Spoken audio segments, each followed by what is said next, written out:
It's time for the Longines Chronoscope, a television journal of the important issues of the hour, brought to you every Monday, Wednesday, and Friday.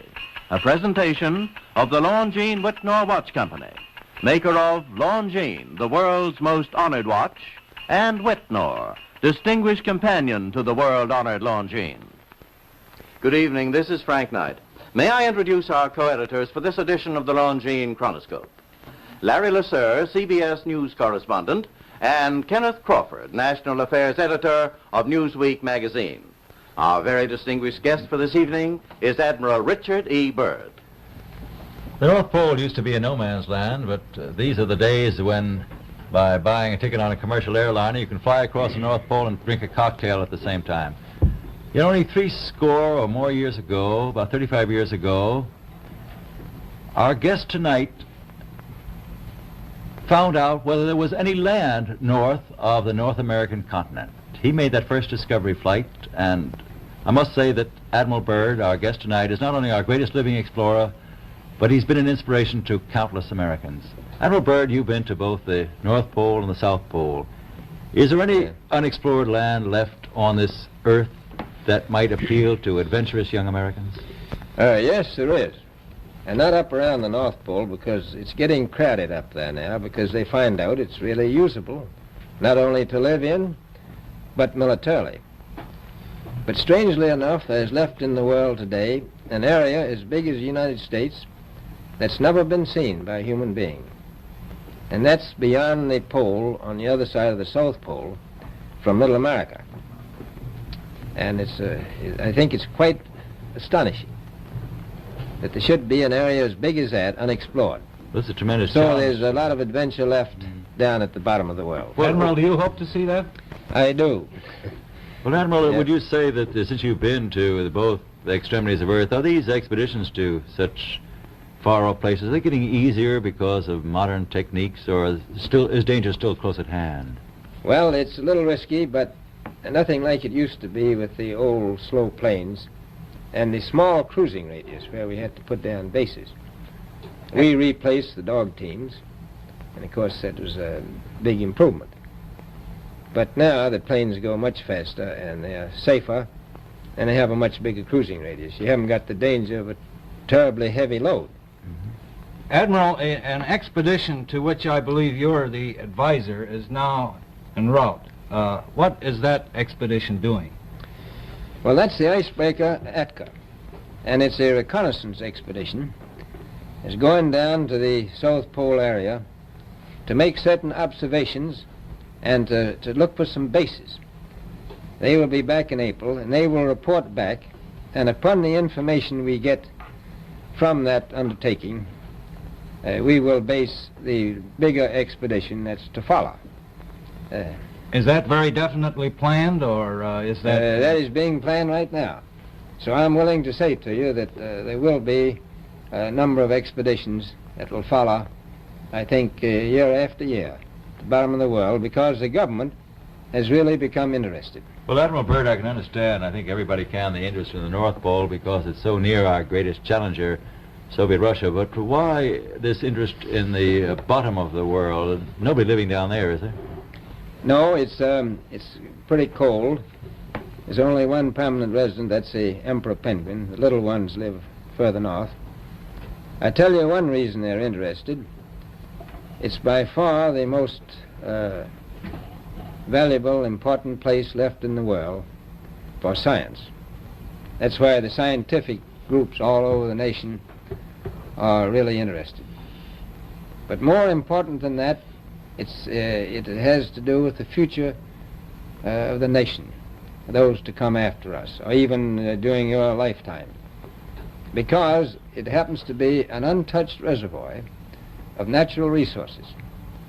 And you know, as the world shrinks with an ever-increasing acceleration, far-flung places once useless, like we thought the North Pole was, and no man's land, become very useful. The bottom of the world will be important, not only to us, but to our allies. I was going to ask you, does it have military importance? It has some, and as the world shrinks, it will continue to shrink with an ever-increasing acceleration. thus bringing these places closer. And in the future, I can see a time when it will be very, very important strategically. Well, has the development of air power increased the strategic importance of places like the very much Parma so. Peninsula, we'll say? Very much so. Even now, if anything happened and we lost the Panama Canal, we would have to control the islands just north of Antarctica, which are part of Antarctica, and between there and Cape Horn. I've heard it said that there are 7 continents in the world, and one of them has never been seen by a woman, and that's Antarctica. Is that actually true? Well, if the Palma Peninsula is an island, as far as I know, that's true. No woman's ever stepped foot upon the Antarctic continent, and it's the most peaceful place in the world. Well, I'm sure that won't last very long. Today, I understand that now that you're working with the Arnold Bread Company in charge of frozen foods. Now, is there any future for frozen foods down these frozen extremities? Well, I think the human race can be helped by that. This was thought out by Dean Arnold, who's, in my opinion, a great humanitarian.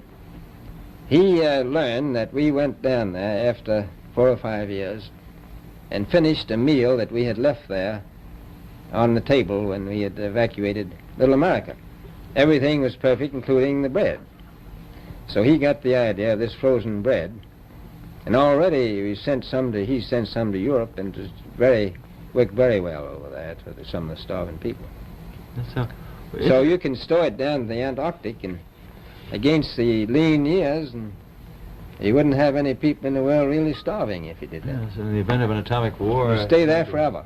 Admiral, you speak of the resources of Antarctica. What are they? What are the natural resources there?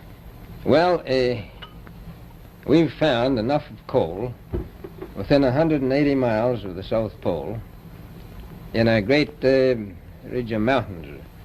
It's not covered with snow, enough to supply the whole world for quite a while.